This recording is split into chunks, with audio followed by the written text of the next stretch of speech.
Ya. Muy buenos días. Ahora sí, después de una pequeña confusión de conexión, vamos a empezar la clase de hoy.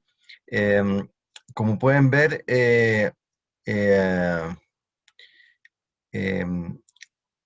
puse en el chat algo que, según me informó el profesor Leonel, él lo había conversado con ustedes. Me imagino que quedó registrado en un video, pero por si acaso, ¿ya? Le pedí que me pusiera punto a punto los temas específicos que se va a evaluar en la PEP, ¿ya? Entonces, en el chat de esto, les solicito que lo copien el chat. No, bueno, no sé si lo pueden copiar en realidad. ¿Pueden copiarlo, no?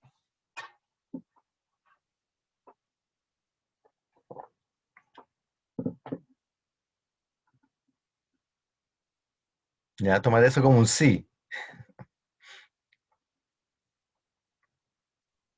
Sí, profe, ya lo enviaron al grupo de WhatsApp. Ah, ya, muy bien. Gracias. Eh, sí, netamente para eh, ajustar bien en su estudio. Em, en realidad, bueno, para que no haya confusión, esta parte del respiratorio no entra en la PEP 2, ¿ya? Así lo voy a decir explícitamente para que nadie se confunda. Lo que entra es endocrino. eh, por ahí alguien me escribió en el foro de endocrino, precisamente estamos hablando de básicamente la clase que es como general de endocrino, en que el único sistema, aparte de ver, digamos, el tema de los receptores y qué se unía con qué cascada de segundo mensajero había, el único sistema que hablamos en esa ocasión, en la primera clase de endocrino, fue del famoso eje HPA, ya el más conocido. Así que en lo que respecta a la prueba, va a estar centrado en eso, en esa parte. Y por supuesto, en el otro tópico, que es sobre la tiroide y las hormonas tiroideas, que es un tópico bastante, digamos, extenso. ¿Ya? Eso es lo que respecta a mi clase que entra en la PEP 2. Entonces, netamente para dejarlo clarificado desde ya. Profe, disculpe, hola. Entonces sería lo endocrino que vimos con usted más lo que vimos con el profe Leonel. Y listo, y con eso estaríamos con la PEP 2. Así es. Gracias, profe. Entonces, ya está un poco atrasado, vamos a comenzar. Ah, Profe, disculpe, la última consulta aquí. Con el profe Leonel al final igual vimos algo de respiratorio y eso no entraría o entraría solo lo cardíaco. no para la prueba, No para el... Ah, ya, puro cardíaco entonces. sino que Gracias, profe. solamente para la última prueba, que va a entrar respiratorio en la última y renal. Ya, vale. Ya, ya, ok. Entonces, la clase pasada hicimos una visión introductoria, bien general, ya, acerca de los tópicos que vamos a tratar en lo que es renal. ¿Ya? Entonces, ahora vamos a empezar a profundizar cada uno de esos tópicos que vimos así de manera bien general en, en esa clase introductoria. Entonces, en particular, el día de hoy vamos a ver más en detalle, porque solamente mencionamos eh, algunas partes de las nefronas, o sea, las partes de las nefronas, pero no entramos en detalle el funcionamiento. Pero ahora nos vamos a centrar en la parte que tiene que ver con la filtración glomerular, ¿ya? Y todo el proceso que ocurre ahí a nivel de la membrana del glomérulo. ¿Ya? Nuevamente, recomendaciones de lectura. Esto ya se refiere más específicamente al capítulo 32 del Bernard Levy. Y por supuesto, tenemos nuestra selección de videos YouTube que, que son específicos para este tópico. Y como son videos relativamente cortos, les recomiendo que siempre los vean. Están en inglés, pero uno puede poner los subtítulos en español. Bueno, entonces vamos a ver solamente esta parte de la nefrona, que es la parte inicial, que está compuesto fundamentalmente de dos estructuras, que es el glomérulo más la cápsula de Bowman. Recordemos que el glomérulo en realidad es una arteriola que entra a la cápsula de Bowman, y este es como un corte transversal donde pasa la sangre y, y se distribuye la sangre en muchos capilares muy pequeños, ¿ya? Y la sangre es filtrada a través de las paredes del glomérulo, que tienen una composición bien particular que la vamos a ver el día de hoy. Entonces, a partir de la sangre se produce lo que se llama el filtrado glomerular, o también se le llama el ultrafiltrado glomerular, que es el que posteriormente a sustancias de desecho, algunos electrolitos, pasan a través de acá y después son recuperados. O principalmente en la primera parte de los túbulos que siguen a continuación, algunos son recuperados, y más adelante inclusive hay excreción eh, en este líquido para transformarse finalmente en la orina. Entonces aquí tenemos una fotografía eh, de microscopía electrónica con lo que se llama pseudocolor, ¿ya? En realidad, la fotografía de microscopía electrónica es en blanco y negro, en que podemos ver que aquí no se nota muy bien, pero puede ser este. eh, a ver, ¿dónde están mis cursores? Ahí está. Ya. De este podría ser como una arteriola aferente, o esta otra que está aquí, no sé cuál es cuál.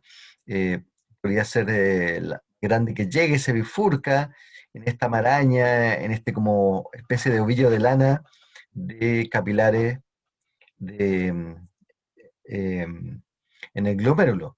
Pero esos capilares tienen características bien particulares, ¿ya? Estos capilares están llenos de hoyos. Y eso es lo que permite que el plasma y los elementos que están disueltos en el plasma puedan pasar de la sangre a la cápsula de Bowman. Es lo que se llama, en otros términos como epitelio de tipo fenestrado, ¿ya? Fenestra viene del latín, que significa ventana, ¿ya? Y estos capilares, y esta es una vista bien cercana, están rodeadas de estas células que se llaman pocitos, que forman parte del sistema de filtrado del plasma que pasa a través de estas fenestras. Y eso es lo que vamos a ver un poco en detalle ahora.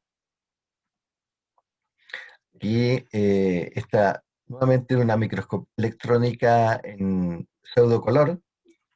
Esta es una microscopía electrónica como se ve en realidad, ¿ya?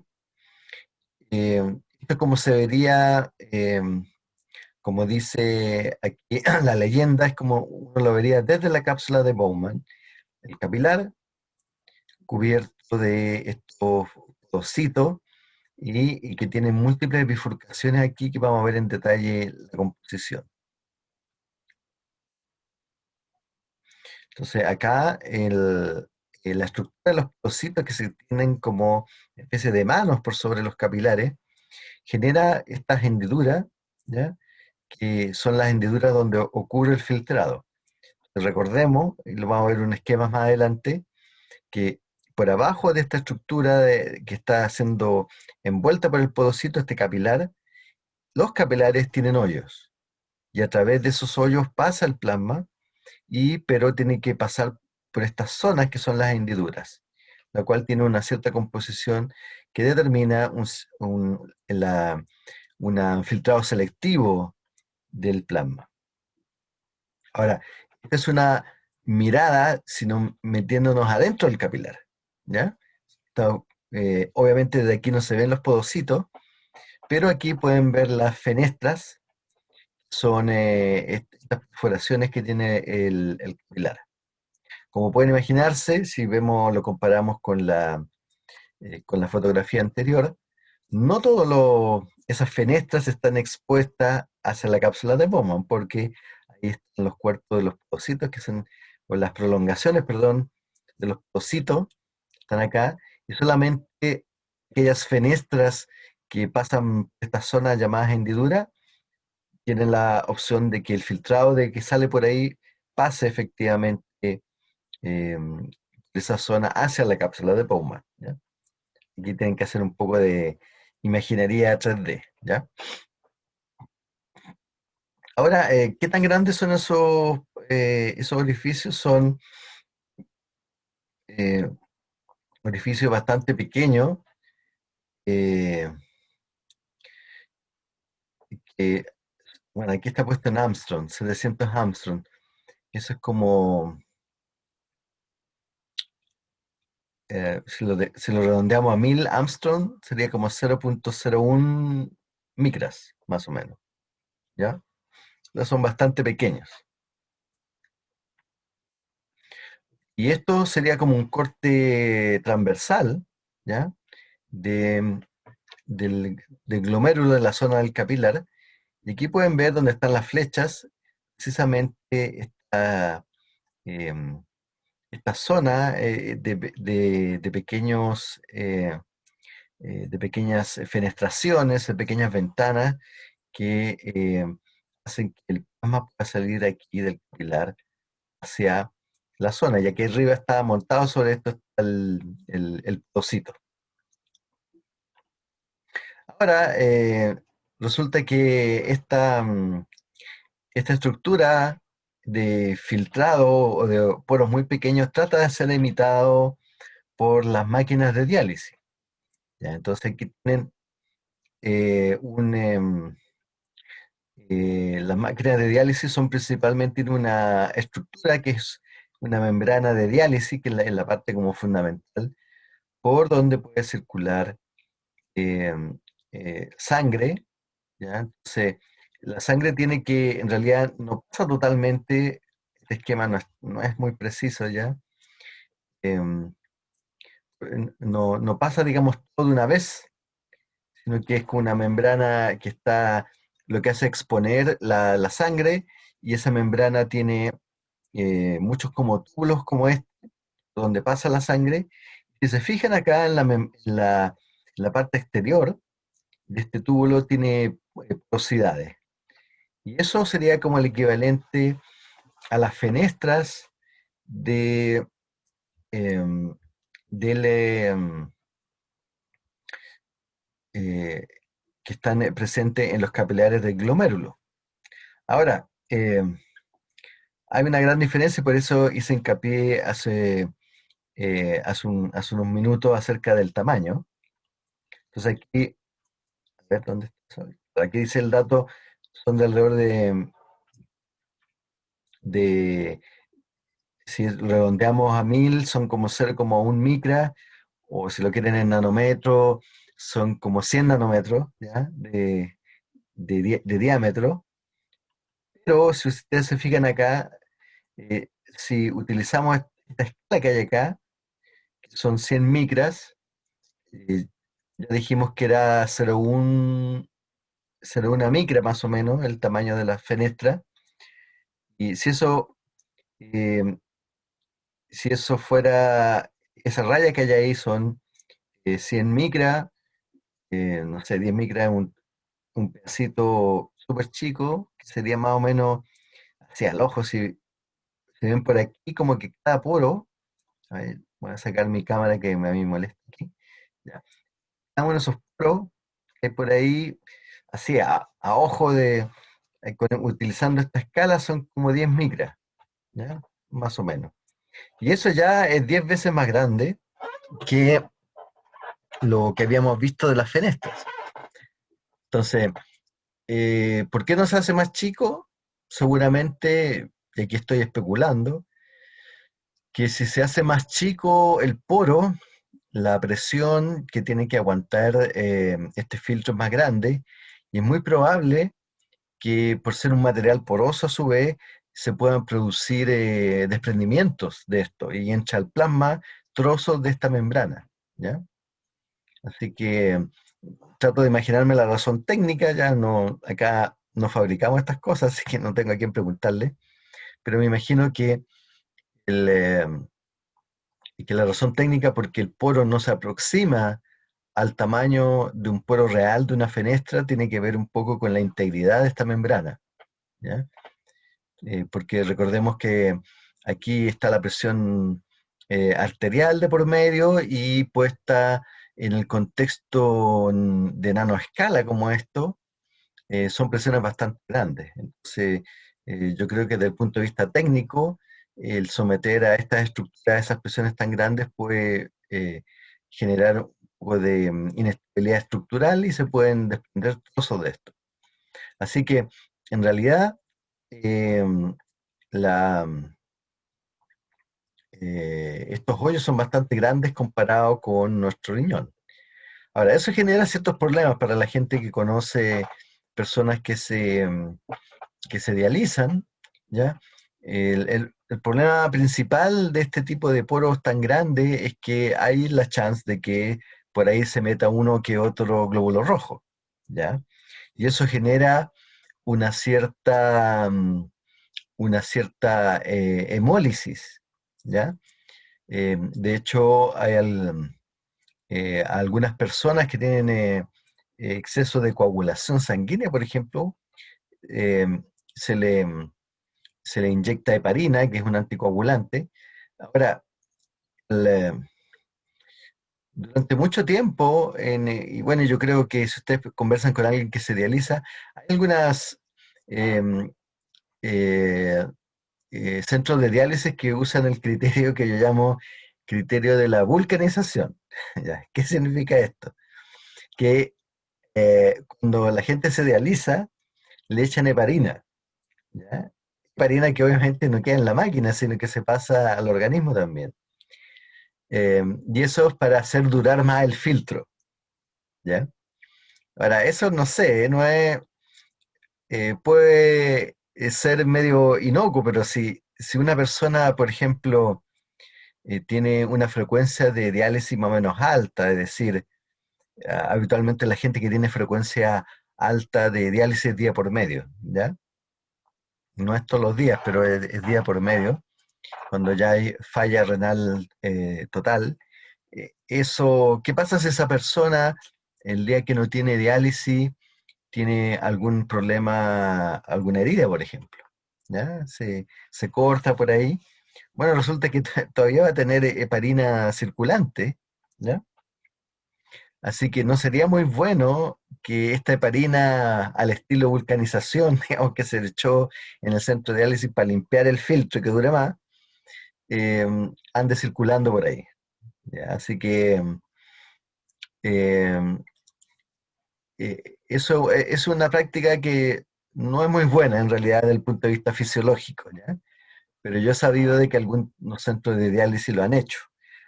Pero pero no es mucho el tema del paciente de por medio, ¿no? O sea, hay que tener ojo, sino que viene como el criterio de hacer durar estas membranas. Y bueno, y el problema para la gente que se dializa, que genera efectivamente una hemólisis, porque los poros son grandes y hay una cierta chance de que pueda quedar atascado un glóbulo rojo en esta membrana y sea destruido, o sea, que quede como taponeado y producto de una acción mecánica en conjunto con la presión, sea destruido ese glóbulo. Entonces hay un cierto nivel de hemólisis, ¿ya? Así que la diálisis artificial en términos de lo que es comparado con el riñón, no es tan eficiente por estos problemas de tipo mecánico que yo les he dicho, ¿ya? Pero hasta aquí, digamos, y es por eso que existe como el concepto de que la diálisis eh, imita lo del riñón y como la diálisis es un proceso de filtrado, queda como en la sensación de que el proceso de filtración renal es solamente eso, filtrar. Pero como ya habíamos discutido en la clase pasada, más que eso. Entonces ahora vamos a ir viendo de a poco a qué se refiere eso. Bueno, y esto es un dibujo del libro, el Bernian Levy, que explica mucho más en detalle eh, la estructura total de la filtración, que no es simplemente el hoyo. Acá está abajo eh, el- la, las células que fueron parte de los capilares con su respectivo epitelio fenestrado, ¿ya? Sobre eso hay una membrana que tiene ciertas propiedades también de filtrado. Por eso decimos que hay una especie de barrera de esta filtración. Recordemos que por acá arriba está el lumen de la cápsula de Bowman, ¿ya? El podocito, el que está en contacto con el lumen de la cápsula de Bowman, no el capilar. Entonces tenemos que esta barrera de filtración entonces estaría compuesta por este endotelio, la membrana, hay una membrana sobre eso, y los procesos de los pocitos, los que forman estas llamadas hendiduras que las vimos en una foto hace unos minutos. Entonces lo interesante de esto es que aquí hay una serie de proteínas que forman una especie de malla, o sea, una segunda capa de filtrado, y como ustedes saben, las proteínas tienen ciertas propiedades, ¿ya?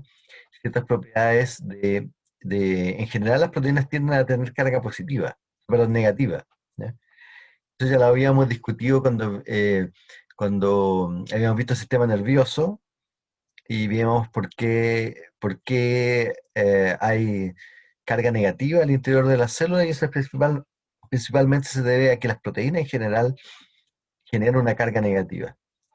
Entonces, esta carga negativa de estas múltiples proteínas que conforman em, esta hendidura generada por el podocito, también generan propiedades de filtración, ¿ya? Obviamente, si aquí a través de este epitelio fenestrado y esta membrana llegan a pasar algunas proteínas y tienen carga negativa, van a tender como a ser eh, rechazadas electrostáticamente por esta membrana.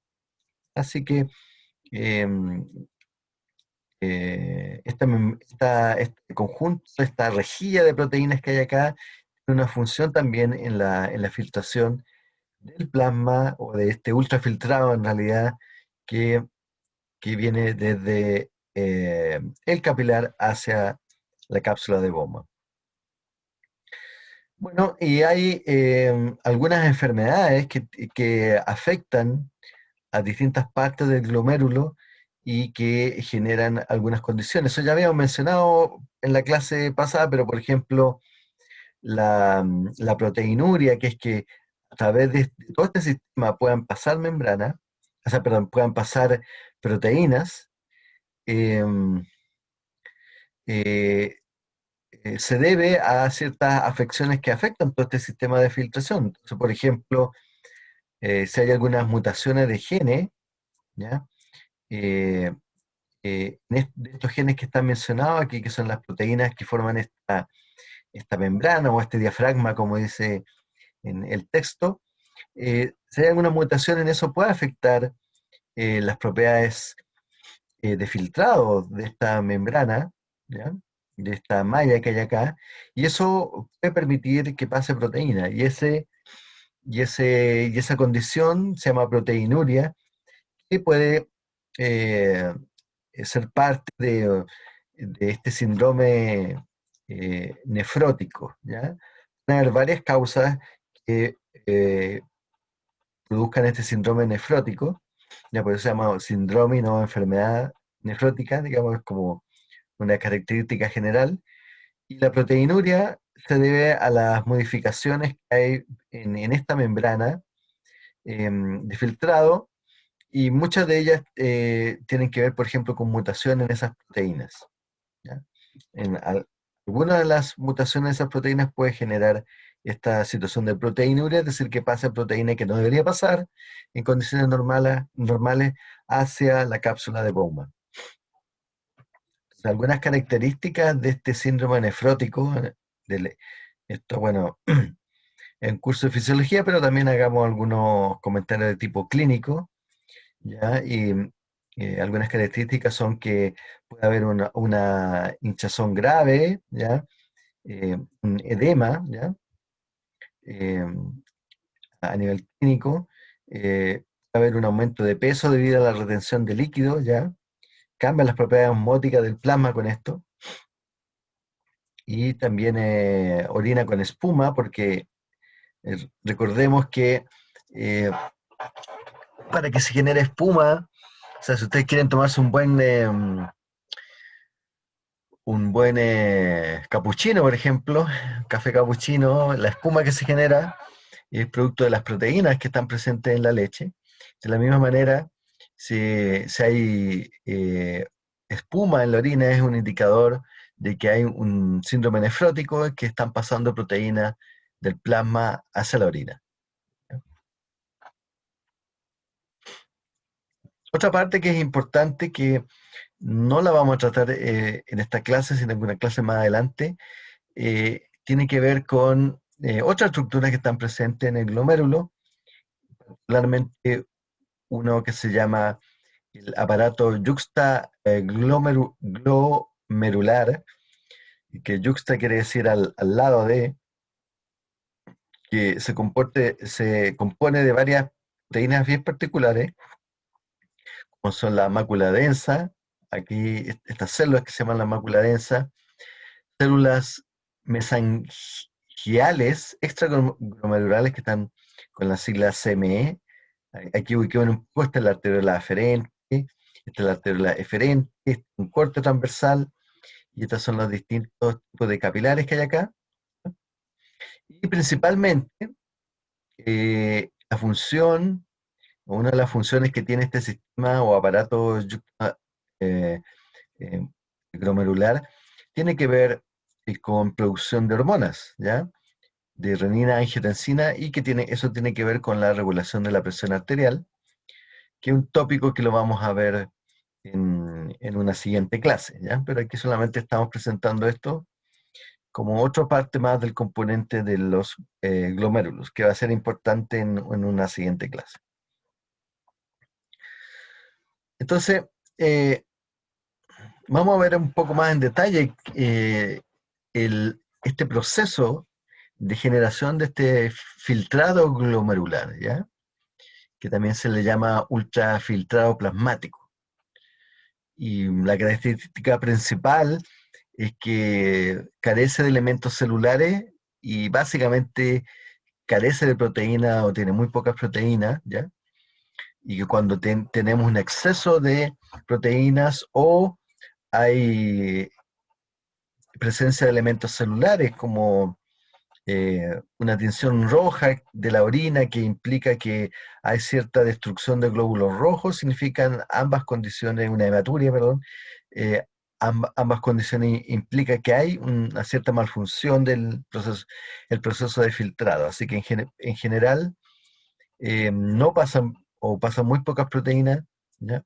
Y prácticamente no hay elementos celulares, es decir, células de la sangre que estén pasando por el filtrado, o sea, por este sistema de filtración que hemos visto para conformar el filtrado glomerular. Y aquí hay fuerzas que determinan cómo pasa el plasma a través de este filtrado, y esas fuerzas fueron descritas por un fisiólogo hace muchos años atrás que se llama el señor Starling, por eso se le llaman las fuerzas de Starling, ¿ya? Y vamos a ver un poco cómo se determinan estas fuerzas a través de la membrana, de las membranas que hay para hacer el filtrado. Ahora, ¿cuáles son las características que tiene ahora hablando como filtrado en general, todas estas estructuras que filtran? eh, eh, Hay dos cosas importantes que yo ya las mencioné, que uno es el tamaño de las partículas, tamaños partículas que sean de un tamaño muy grande no pasan. Entonces, por ejemplo, vimos que en términos de Armstrong, el tamaño de la fenestra era como de 700 Armstrong, dijimos, pero fíjense que eso no solamente depende del tamaño, sino que la carga eléctrica. Entonces, este es un experimento que muestra que, que las sustancias, mientras más carga negativa tengan, o sea que acá hay un, eh, un azúcar, que el dextrano, me parece, sí, em, que es un experimento de cargarlo eléctricamente. Mientras más cargado negativamente, tiende a filtrar menos. Entonces, hacia acá es mayor filtrado, hacia acá es menor filtrado. Y si yo tengo algo cargado positivamente, como esto, tiene una cierta filtración acá, mediana, eh, pero medida que aumentamos el tamaño de esta molécula que estamos haciendo un test para ver si pasa la membrana, se filtra menos. Pero si eh, la, la sustancia tiene una carga, es un catión, es decir, tiene más carga positiva, va a tender a entrar, pero hasta un cierto límite de tamaño, ¿ya? Entonces, eso tiene un poco sentido con lo que conversamos, como tenemos proteínas, aquellas que tengan más carga negativa, ya van a tener menos capacidad de pasar que aquellos que tengan más carga positiva, ¿ya? Y esto se puede ver experimentalmente con este gráfico. Y también va a depender del tamaño de la molécula.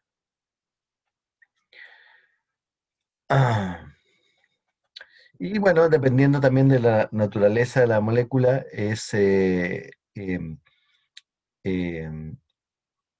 el tamaño, perdón, el tamaño que tenga, al igual que en el experimento anterior, hay ciertas capacidades de ser filtrada. Entonces, por ejemplo, aquí el agua, que es una molécula chica, pero que tiene carga, ¿ya?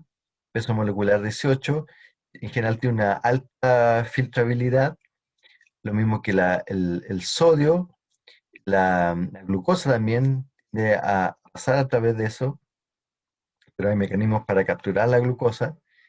Ya la inulina también, que es una sustancia que se utiliza, que no es metabolizada, así que se utiliza para testear la función renal también. También tiene una alta filtrabilidad. Pero aquí tenemos proteínas, mioglobina y la albúmina, que son grandes, ¿ya? Y tienden a tener muy poca filtrabilidad a través del epitelio, de los capilares que conforman el sistema de filtración. Ahora, ¿cuáles son las fuerzas que están presentes y que determinan qué tanto está pasando a través de esta membrana o este sistema de filtro?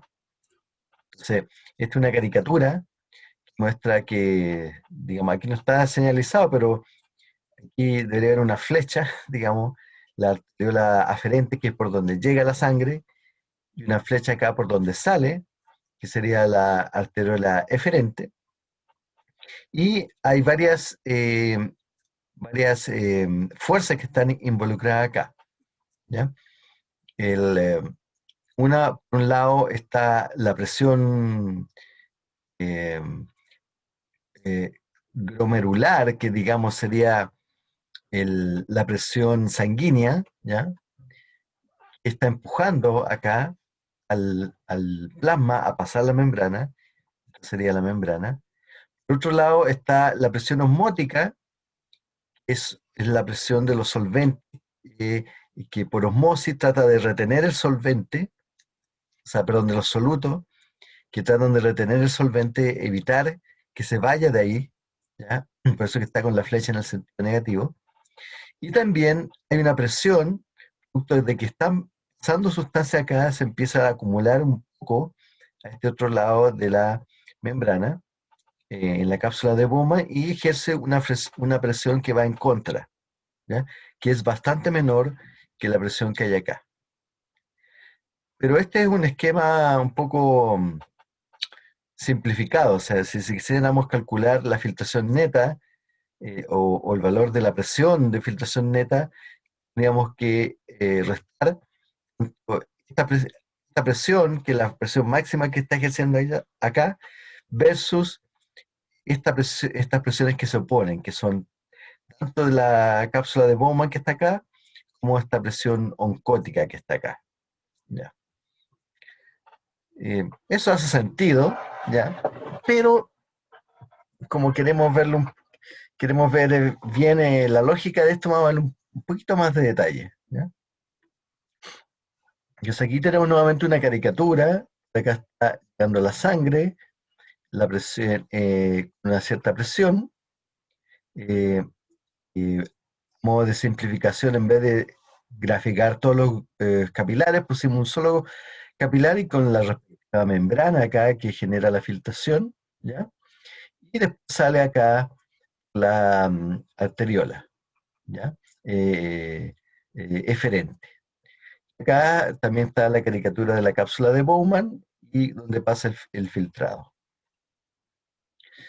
Entonces, hay una cierta presión neta acá, ejemplificada como estas gotitas que están cayendo para acá, y que conforman esas gotitas en lo que llamamos el filtrado glomerular. El fluido que es el agua que viene con electrolitos, con solutos y con desechos metabólicos pequeños que puedan pasar a través de esta membrana. Y en realidad, si quisiéramos expresar esto como una tasa de cuánto ml por minuto, ¿ya? Estamos filtrando a través del glomérulo. La manera de hacerlo en términos matemáticos es tener esta presión neta de filtración por un cierto coeficiente de filtración, ¿ya? Y eso, bueno, ¿cómo lo determinamos? Hay que tener en consideración las fuerzas que están involucradas en la filtración y eso como lo dije hace un rato, se denominan las fuerzas de Starling. Entonces, esta filtración neta de ultrafiltración, la UF, allá, tendría que ser la presión hidrostática neta menos la presión que se opone, que es la presión osmótica. ¿Ya? Ahora, si lo separamos en los componentes, esta presión hidrostática es la presión que hay adentro del glomérulo menos la presión que se opone, digamos, a que salga el glomérulo del glomérulo del filtrado. Por otro lado, esta presión osmótica que está dentro del glomérulo, en realidad es la presión osmótica del plasma que hay en el glomérulo menos la poca presión osmótica que existe adentro de lo que ya ha logrado pasar por el filtrado, que no estaba en la figura anterior. Ya, lo podemos escribir en términos matemáticos, ¿ya? Así, pero vamos a ver dónde vemos estas presiones. Entonces, tenemos primero que nada esta presión, la glomerular, que sería más o menos equivalente, o sea, no sería más o menos equivalente, pero es la presión eh, sanguínea, pero tiene valores distintos, ¿ya? Y hay una presión que se opone a eso, es que en la medida que se va filtrando, se va generando una cierta presión en la cápsula de Bowman, ¿ya? El producto del filtrado, que se va a oponer a eso. Ahora esa presión es bastante baja, ¿ya? Por otro lado, la otra parte de la ecuación, esta presión osmótica del capilar, es la presión que ejercen los solutos acá, que tratan de retener el líquido, el agua principalmente, y que se opone a la filtración. Y tenemos otra presión osmótica que es baja, digamos, que acá al lado de la cápsula de Bowman hay poco soluto, pero que va a tender a promover también el ingreso de soluto, ya por osmosis. Ahora, si hacemos, aquí hay que imaginarse un poco, este sería como un gráfico del cambio, la fuerza de presión, ¿ya? Respecto a la arteria aferente y la arteria eferente en un cierto tiempo X, ¿ya? Entonces, la presión que hay al interior del capilar es alrededor de 50 milímetros de mercurio. La presión arterial, bueno, si quisiéramos ponerle un valor, a que ustedes han tomado alguna vez la presión arterial, pongámosle que un valor de 100 milímetros de mercurio, un valor promedio, ¿ya? Pero adentro del glomérulo es menor, ¿ya? Es decir, si volvemos al esquema del glomérulo acá, la presión arterial, es decir, la presión a la llegada acá, es como alrededor de 100. Y por acá cae a la mitad, ¿ya? Ahora, eso es una razón práctica, porque estos capilares son tan pequeños, si tuvieran la misma presión arterial que las arteriolas grandes acá, se reventarían. ¿Y cómo es que cae esto aquí a la mitad?